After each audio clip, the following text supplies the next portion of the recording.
Netcasts you love. From people you trust. This is TWiT. Bandwidth for TWiT specials is provided by CacheFly at CACHEFLY.com.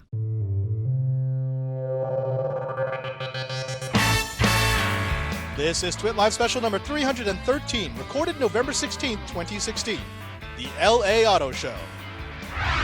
This TWiT Live Special is brought to you by Rocket Mortgage by Quicken Loans. Rocket Mortgage brings the mortgage process into the 21st century with a fast, easy, and completely online process. Check out Rocket Mortgage today at quickenloans.com/twit. There used to be a time when all we needed from our cars were for them to be beautiful, fast, maybe a little custom. But times have changed. Now we expect our cars to be works of art. We expect them to be fast. We expect them to be an expression of who we are.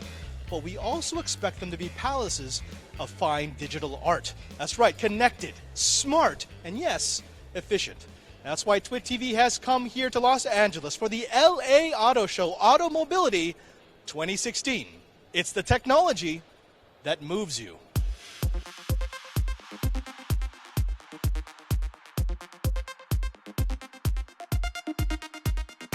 At this point, there is very little chance that you can deny the future of auto is in electric vehicles, which is why I'm standing with Michelle at the Chevrolet booth, who's going to explain why the Volt might be the future of your travel. Michelle, the Volt, it's gotten a lot of buzz, it's got a lot of press, it's a very interesting car, it's a good-looking vehicle. Tell us, what are the things about the Volt that we should know?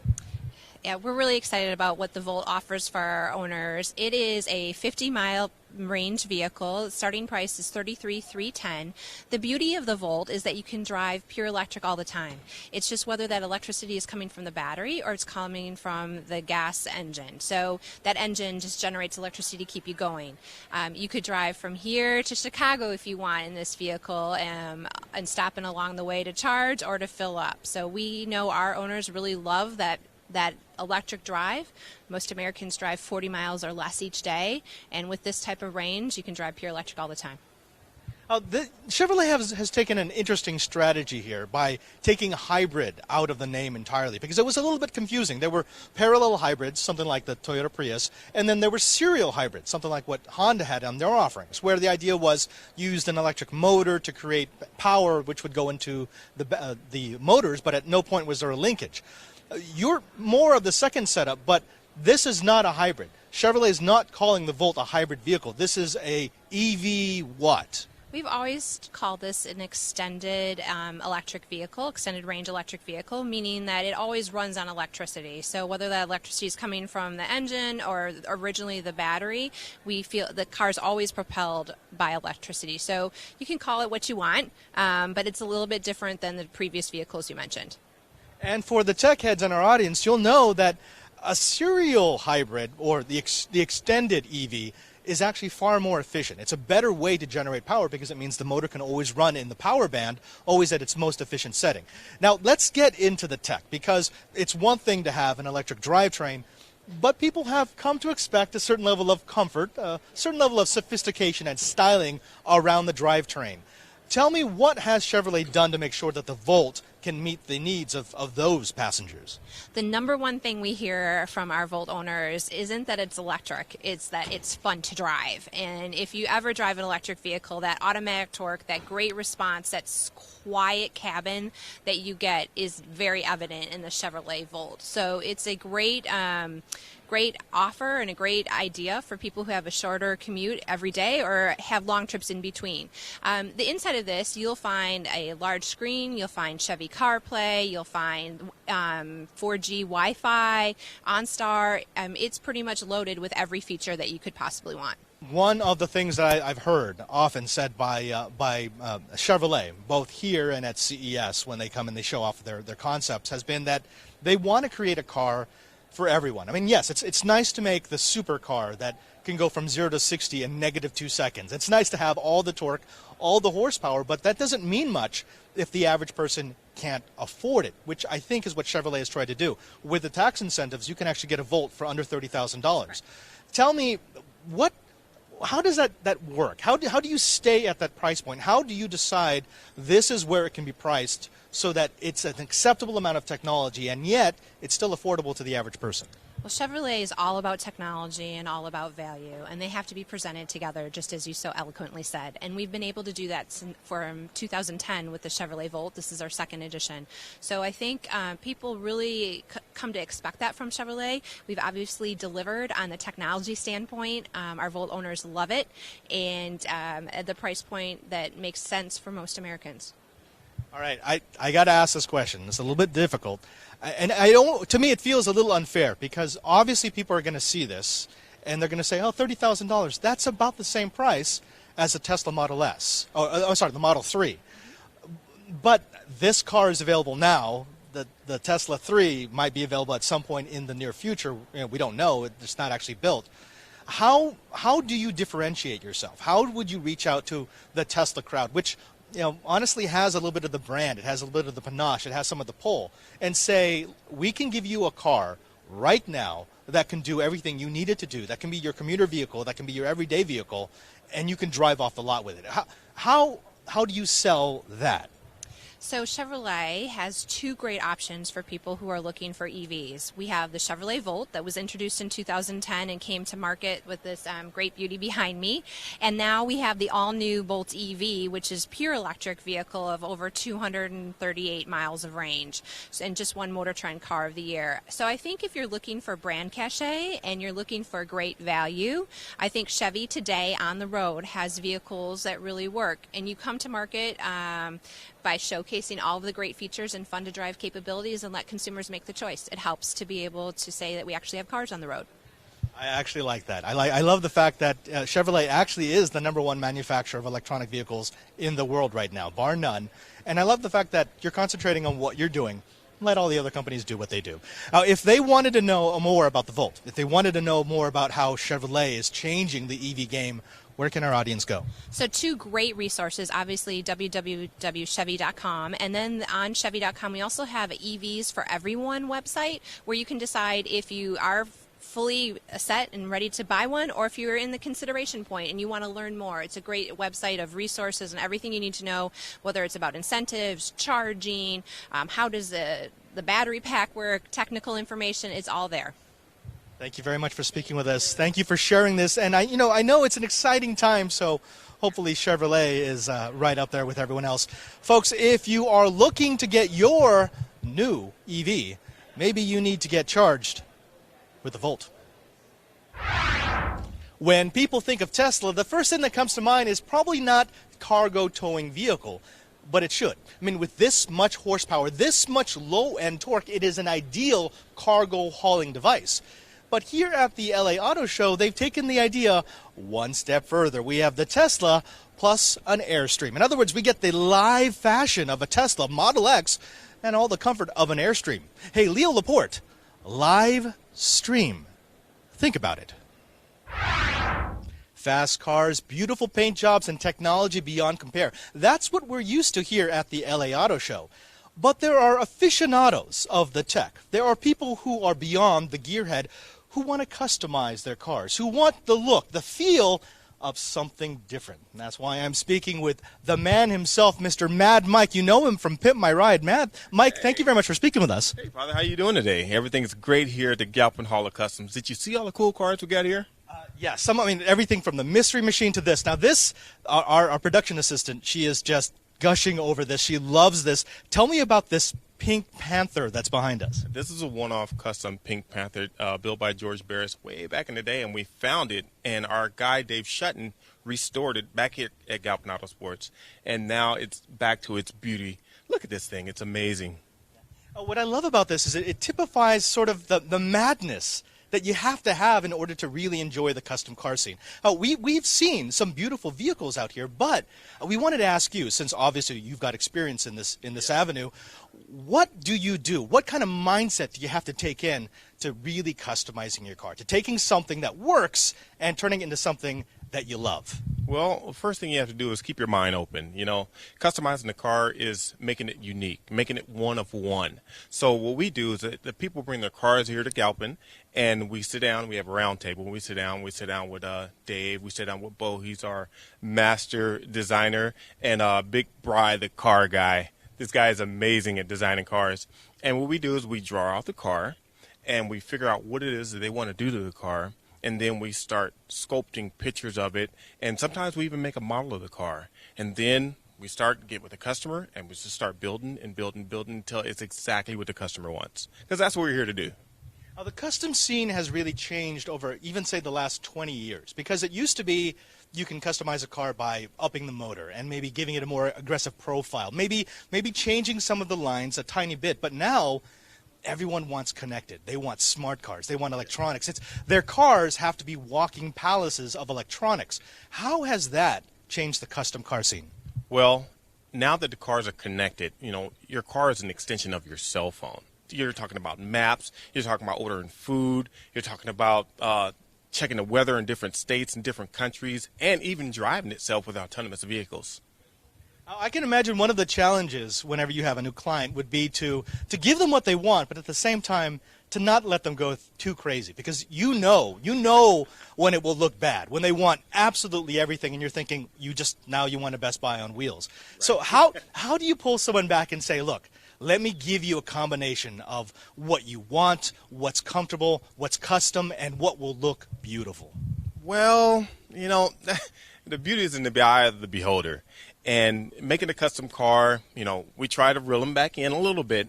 But, hey, if the guy wants a custom Pink Panther, we're going to build it. That's why we're Galpin Auto Sports, the #1 custom automotive shop in the world. And building custom cars is what we do. And if a client wants something, we'll try our best to do it. But if it looks way, wacky, then no, we're not going to let them do it. We hold them back a little bit. Mad Mike from Galpin Auto Sports, thank you so very much for speaking with us. Now, if they want to find out where your work is and see the types of customs that you've created over the years, where can they go on the internet? They can go to galpinautosports.com, or they can call us up at 1-800-GO-GALPIN-GO, and see us here at Galpin Auto Sports, the #1 custom automotive shop in the world. There you have it. Go Galpin or go home. When you think of BMW, you probably think of the M Series, the I Series, iconic powerhouses, maybe even the ultimate small car. But the ultimate wheelchair? Yes, definitely yes. That's why I'm speaking with Brad Cracchiola here from BMW to explain what BMW has done for our para-Olympians. Brad, what is this futuristic-looking jet fighter-like device behind us? So this is a racing wheelchair for the U.S. Paralympic track and field team. When you design something like this, obviously the first concern would be weight. You want to make it as light as possible to allow the athlete to put as much as his or her force into motion. But what are the other considerations that go into the design phase? So performance in this case, if you think of the athlete as the engine for this vehicle, it's really about efficiency. So we're looking at aerodynamics, we're looking at chassis responsiveness, we're looking at custom fit, because we need to get that ergonomics just right for them. Let's talk about custom fit. This is important. I remember talking to a Paralympian and him telling me that every device that he uses is an extension of him. He actually wears it. He straps it on. But every Paralympian is going to be different. They have different body types. They may have different disabilities. How do you make one vehicle that will work for everyone? It was a real challenge, and so customization was an important part of our program. We had to look at how could we consider manufacturability, but also make each chair bespoke to the individual. So we leveraged 3D printing. We took inspiration from auto racing for custom body molds to find how to lock them in. So that chair, really, the ideal is you have a chair so efficient that it basically disappears and it's just the athlete on the road. It's interesting. We were speaking before we started the interview, and you were telling me that even the gloves that they use, which are not really gloves, had to be engineered specifically for every athlete because they don't grab and turn the wheels as much as they punch them. Tell me about the considerations. As you go from a pedestrian vehicle to a performance vehicle, What are the things that change? So certainly their equipment is all very unique, right? It's about efficiency, it's about fit. In the case of the gloves, they don't have a lot of, the sport itself doesn't get a lot of attention, and they don't have a lot of innovation budget behind them. That was one of the reasons BMW was interested in getting involved. So they hand make their own gloves. And as a result, their gloves are a little on the heavy side, and they're not very durable or heat resistant. And if they lose a pair, they have to start all over. We scanned their gloves, their favorite gloves, digitally modeled them and improved them ergonomically for them, and then 3D printed prototypes for them to test, ultimately giving them a pair that was lighter weight, more durable, and replaceable since they have the digital files. Well, there are going to be people out there in our audience who say, wait a minute, this is just a super light carbon fiber vehicle. Why does BMW need to be involved in this? But one of the things that you spoke of was the use of computational fluid dynamics, something that BMW uses for its vehicles. Can you tell me about how you use CFD to make the ultimate wheelchair? Sure. So we started out by 3D scanning an athlete in their existing chair. And we ran that through CFD testing, computer simulations of aerodynamics, as a baseline to understand what sort of aerodynamic drag they currently experience. Then we designed our own chassis and ran the same simulations on our own designs to find the right path to the most efficient chassis design. And by doing that, we knew we could optimize the aerodynamics for them. And we've actually found good results from the athletes. The feedback was that drafting behind our wheelchairs is actually much tougher than in traditional wheelchairs. That's an amazing part of the story. The fact that you leave so little turbulence in your wake that traditional drafting doesn't work anymore. Brad, this is amazing technology, and I really want to thank BMW for being involved with this, because this supports not just a sport, not just our Olympians, but really a future application of technology that just has me excited. If people wanted to find out more about this program, more about how this was created, more about what BMW does to support our athletes, where can they go? So you can look at BMWGroupDesignWorks.com for this and other Olympic programs, and you can also contact the U.S. Paralympics or U.S. Olympics to find out more. Thank you very much for your time. Thank you very much for your technology. That's BMW, the ultimate Olympic machine. We'll be back to all the action here at the LA Auto Show in just a minute. But first, let's take a moment to thank the sponsor of this TWiT Live special. Folks, let me ask you something. Have you enjoyed the mortgage process? Well, of course you haven't, because it's horrible. It's archaic. It's something out of the dark ages. It involves you trying to convince some loan officer that you're a good investment, gathering together all the receipts, your pay stubs, the different times that you've paid off credit card bills, and convincing him or her that you will be able to pay off your debt. Well, folks, if you're tired of that, if you're tired of that demeaning process, if you want to try a new mortgage process, you owe it to yourself to try Rocket Mortgage by Quicken Loans. Now, Rocket Mortgage brings the mortgage approval process into the 21st century. It's fast, it's powerful, and it's completely online. Rocket Mortgage has taken all of the complicated, time-consuming parts of applying for a mortgage out of the equation.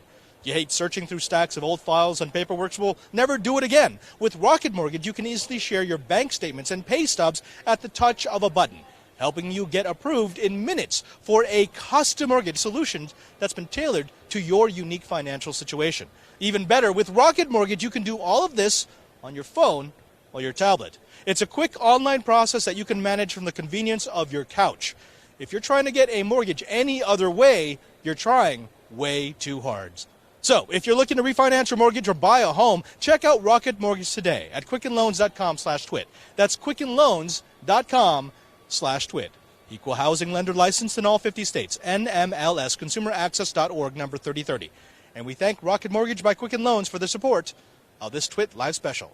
Now let's get back to the action at the LA Auto Show. I've got the pleasure of speaking with Mr. Tim Stevens. He is one of the minds behind RoadShow and the MC of the Auto Mobility Show here in Los Angeles. Tim, this has been a very interesting show in that we're seeing that convergence between the automotive world and the technology world. One of the things has been this $250 million investment that Intel just made to get their share of 4 terabytes of data that will be coming out of automated cars every day. Tell me a little bit about that. What kind of data will they be getting, and where does Intel see the competitive advantage? Right. Brian Krzanich, the CEO of Intel, yesterday told us of 4 terabytes of data every day from an autonomous car. That's what they're estimating these cars will be generating in 2020 when they're on the roads. We're talking about data from laser scanners, from radar scanners, sonar scanners.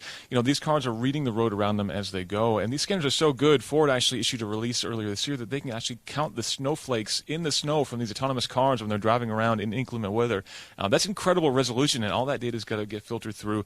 And so what Intel really wants to do is basically create systems that can process that incredible volume of data and do it, in real time, because you've got to be monitoring all these situations in real time and making smart decisions about what these cars can do. Make sure that they are in the right place in the lane, making sure that they're making smart decisions when unexpected things occur. And so there's a lot of processing power involved. We've seen NVIDIA making big investments and making really big strides already, getting ahead of things there, and Intel may be lagging a little bit behind. So I think this is what Intel's trying to do, is say that we're a player in this space, or we want to be a player in this space. Maybe we missed the ARM ship a little bit now, but we want to make sure that we're ahead of the game when it comes to the autonomous car wave, which is coming real soon. I think the important part of that story, though, is that it's not just autonomous computing. I mean, people are saying, well, this is Intel's way of getting into the game. It's going to be a multi-billion-dollar industry. They want to make sure that Intel is a player in automated vehicles. But there are other people who are saying, wait a minute, the amount of data that's going to be coming off these cars, we're talking about imagery, we're talking about mapping points, we're talking about road conditions. If Intel does this right, this becomes a big data source for way more than just cars. It can be everything from mapping to social congregation points to trying to figure out where in the world we need new infrastructure. Right, and a lot of that comes down to vehicle-to-vehicle and vehicle-to-infrastructure connectivity, V2V and V2X, we call it. And that's basically the ability to transmit that data up to the cloud and then to other vehicles and to the infrastructures within cities and within areas. So basically these cars can know what's going on. So if you're driving down a road and your car picks up a little bit of wheel slip, for example, from a piece of ice, or the suspension moves because of a pothole, or if indeed your laser scanner picks up a tree that fell on the road, that you can then communicate that data back to the cars who are miles behind you, way out of the line of sight, so that they know what to do. They can either take evasive action and not hit that pothole, or indeed get off the highway and route you around that tree that just fell across the lane. That's the ultimate goal of a lot of this data. But there's also the privacy concern, because now these cars are going to know exactly, like, to the millimeter where you are at any given time. And so a lot of people are a little bit concerned about what that means for their private security. We're already seeing that you have to opt into services to use them in your cars. A lot of these infotainment systems are sharing a lot of information up with the cloud, and that's got some people concerned. And that's only going to get to be more and more of a concern as these cars get smarter and smarter about what you're doing and where you're going. 1984, yeah, right, that's a typo. Orwell's here in large, living now. Sorry, I just had to throw that in. It's a hacker's reference. Let's move on to something a little more, mainstream, and that is finance. We've seen something over the last year that for some people is very troubling, and for other people it's very exciting, and that is the introduction of the Silicon Valley-style VC, venture capital, into the automotive industry. We've seen it happen again and again, where you can take a small player that has 1, 2, 3 good ideas and make them a major force in the automotive industry by backing them with VC cash. Tell me, what are the two sides here? What the people who are afraid, what are they afraid of? And the people who are excited, what excites them? Well, it's interesting because we're seeing the typical Silicon Valley industry kind of getting flat lately. And a lot of the startups we've seen that have been getting millions and millions of dollars in the past are struggling to get that data or that money. But now that money is moving into the automotive world, like you said. So on the positive side of things, there is a lot of creativity out there and a lot of innovation that's happening. And it's happening not necessarily within these major auto manufacturers. These major auto manufacturers, are very good at doing what they've been doing for decades now, but they really need to be thinking differently. And so if you are a creative individual and you don't necessarily want to move to Detroit, or you don't necessarily want to get involved in the existing development paradigms that we have right now, you come up with a great idea, you work with a VC. And we've seen a lot of major acquisitions by bigger car companies to pull that technology and that innovation into their companies. If anything, just as a good marketing message, hey, this is a really cool idea. We want it to be part of our cars. You're also seeing innovation from companies like Comma AI.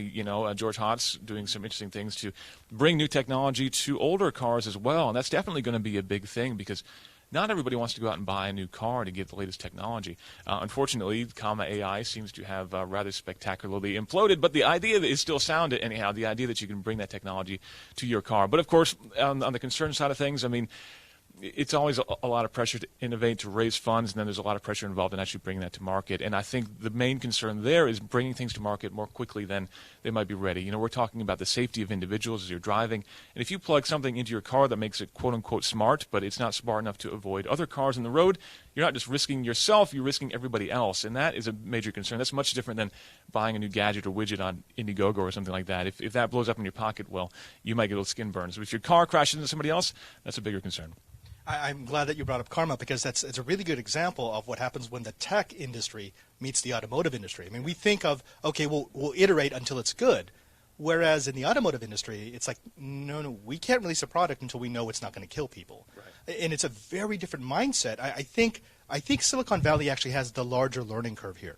Definitely, and we've seen a lot of that with Tesla, how they've had some missteps. You know, Tesla's being very progressive, which is great to see, and they're definitely pushing the industry forward, which I think is very exciting. But also, there's definitely a lot of reason for concern and thinking that maybe they're being a little bit too progressive and maybe a little bit too loose with their safety measures. And so there's a lot to learn on that front, and that's where the expertise of these major OEMs comes in. They've been iterating and they've been developing and refining for so long.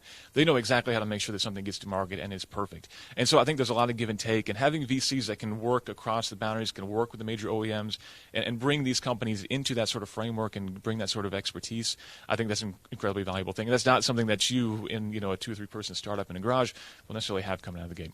All right, let's step away from the theoretical and talk about the here and the now, because we are sitting on top of a wonderful show floor here. Tell me, what are the things that are going to be announced over the next couple of days that have you excited? What are the things that you think are going to have ripple effects into the industry going into, say, the Detroit Auto Show in January? Well, the biggest things we're seeing here, perhaps literally and figuratively, are SUVs. SUVs continue to be a big thing. Gas prices are still low. People don't really care about MPGs at the moment, which is a little bit unfortunate. So we're seeing more and more SUVs being unveiled. On the high end, we just had the Stelvio unveiled from Alfa Romeo, 505 horsepower, really fast, ridiculous SUV. It looks amazing, too. So that's cool. On the lower end, Ford just unveiled the EcoSport last night. That's an SUV built on the Fiesta platform, so a much smaller SUV. They didn't give a price, but we're guessing around $20,000, so that's going to be a very affordable, very attainable, and theoretically a pretty eco-friendly car as well. But Jaguar unveiled the I-Pace, which is an all-electric SUV. People are saying it's a Model X competitor. I don't know if that's necessarily accurate, but it's going to be a sporty, all-electric SUV that they want to bring to market here in just the next couple of years. So I think we're seeing that the SUV trend is not a trend. It is simply the way forward at this point, and that will just continue to be. People want the taller perspective in their car. They want to feel a little bit more comfortable. They want to feel a little bit safer, and that's really what the crossover and the SUV bring to the market. So that's going to be really the focus of development that we're seeing for a lot of manufacturers for at least the next couple of years. Tim Stevens, thank you very much for speaking with us. It's always a pleasure to speak with you. It's always a wonder anytime you can come on to TWiT TV. Now, if they wanted to find out more about RoadShow, if they wanted to find out more about all the wonderful test drives and just track days that you get with that incredible publication, where can they go? Head up to theroadshow.com, and we're RoadShow on Twitter as well, but definitely theroadshow.com is the best place to go. There you have it, folks. Sometimes if you want to know about automotive technology, all you need is a sharp-dressed man. In the automotive world, it's often power, power, power. You can do that in a couple of different ways. You could add more into your vehicle, or you could do more with less. That's why I'm speaking with Eric from Ford, who's going to explain Ford's new vision for a world of eco. Eric, thank you very much for speaking with us. Good morning. I'd like to tell you a little bit about the EcoBoost engine that we're using in our new EcoSport. This EcoBoost engine is a 1-liter, 3-cylinder, gas turbo direct injected engine. And what it does is it leverages all the latest technologies to provide very fuel efficient but high performance capability in a variety of Ford products. This little engine has won International Engine of the Year 3 years running now because of its ability to maintain high power torque, good fuel economy, and great horsepower throughout the whole application. Now, I'm sorry, it sounds like a lot of buzzwords. I've heard that before, and unfortunately, my experience of a 3-cylinder engine goes way back to the Geo Metro, which was a fun car to drive as a beater, but I mean, I wouldn't exactly describe it as a powerhouse. It was really about a 50 horsepower vehicle. I don't think of small engines as powerful, and I don't think of small engines really as fuel efficient either. How did you get both? Because, I mean, people are raving about the EcoBoost line. They're saying that it is a small engine, and yet you've been able to get so much more horsepower than people thought was out of this format. What's the secret sauce that Ford has found for the EcoBoost? So this is all about the combustion process. You take basically a small displacement, but if you utilize the fuel injection, so the direct injection of fuel, and then you combine that with the turbocharging capability, you're getting combustible gases in a place and a time where basically the combustion process is very efficient. When you combine that with the weight savings, smaller size of the engine, and going into our weight savings technologies within all the Ford products, it provides a nice engine that provides all the torque and the horsepower that the vehicle needs. And if you just take a step back, I mean, you can see this is the engine, folks. This is not a piece of it. It's not a chunk of it. This is the entire power plant. And this, I mean, if it's anything like its EcoBoost brethren, is going to generate upwards of 110, 120 horsepower. It's going to give me about 40 plus miles per gallon. And you've been able to do all of that because, as you mentioned, you're doing it more efficiently. Let's talk a little bit about the turbocharging, because I know our audience is filled with tech heads and gearheads, but when they hear turbocharging, they automatically think, oh, that's fuel hungry. I mean, it's just going to suck down the consumables. How have you been able to use turbocharging to boost up the horsepower without destroying the fuel efficiency? So the turbocharging, again, goes back into the air-fuel mixture. And basically what you're doing is running a smaller engine at higher RPM. You're able to get through more RPM of actual power to the pistons and to the basically the crankshaft and the drive shaft. So essentially, you're leveraging the smaller displacement at a higher rate of speed, and you're able to do that because the efficiency of combining fuel and air in a very efficient manner through the cylinders. I got to ask, how much further can you take this technology? Because people are taking notice. In fact, I watched an episode, a very popular car modding show on one of these networks, and their entire pitch was taking an EcoBoost engine and putting it into a racer. And the fact that they can do that, and they did it with success, tells me that there's a lot of promise in this technology. How much further can Ford take this concept? Well, as you know, necessity is the mother of invention, and our consumers are looking for very fuel-efficient vehicles going forward. So we'll continue to push the envelopes of technology. We'll continue to develop all of the new features and capabilities, materials, and technologies that will allow it to take the next step in the future. Speaking of the next step, having the EcoBoost line was the first step, but Ford has recently, at the show, given us a peek at the new EcoSport line. Tell me, what is that? It's not just this engine in a car. You've actually developed a new philosophy of creating vehicles. Tell me a little bit about that. Okay, so we're here at the LA Mobility Show to introduce the new EcoSport. The EcoSport is a product that's been around in other markets since 2003. And basically we're bringing it here with a heavily refreshened product for North America. It's an SUV that fits in the small end of our SUV lineup, and as you know, Ford is a leader in SUVs. So basically my experience as a chief engineer of several other SUVs has allowed me to take all of the capability, connectivity, and technology from the larger SUVs and efficiently, innovatively package it into a smaller environment. This lets our customer go small but live big. I like that. Go small, live big. Now, if they wanted to find out more about that brand new SUV, for us, that is, for the United States, or anything else in the EcoSport line or the EcoBoost engines, where should they go online? If you just simply query EcoSport in Google, you'll see plenty about the great reveal we just did on Monday night, led by DJ Khaled, one of the DJ popular top stars here out in the West Coast, and you'll see a fantastic event that we had there and all you want to know about the EcoSport. Eric, thank you very much for sharing your time and for sharing your technology. Folks, the EcoSport, the EcoBoost, green is the new black. Over the last few hours, we've seen a little of everything. We've seen a hydrogen fuel cell vehicle that you can actually buy today. We've seen an autonomous vehicle that drives better than I do. We've seen every automaker in this hall adapt and adopt to a world that is far more connected, far more intelligent, and far more Silicon Valley than it is Detroit. And really, that's the future of the automotive industry. Until next time, I'm Father Robert Balacer, the digital Jesuit with TWiT TV, host of Know How and This Week in Enterprise Tech on the TWiT TV network. And if you liked our special, be sure to subscribe at twit.tv/specials. Until next time, so long and farewell from the LA Auto Show, Auto Mobility 2016.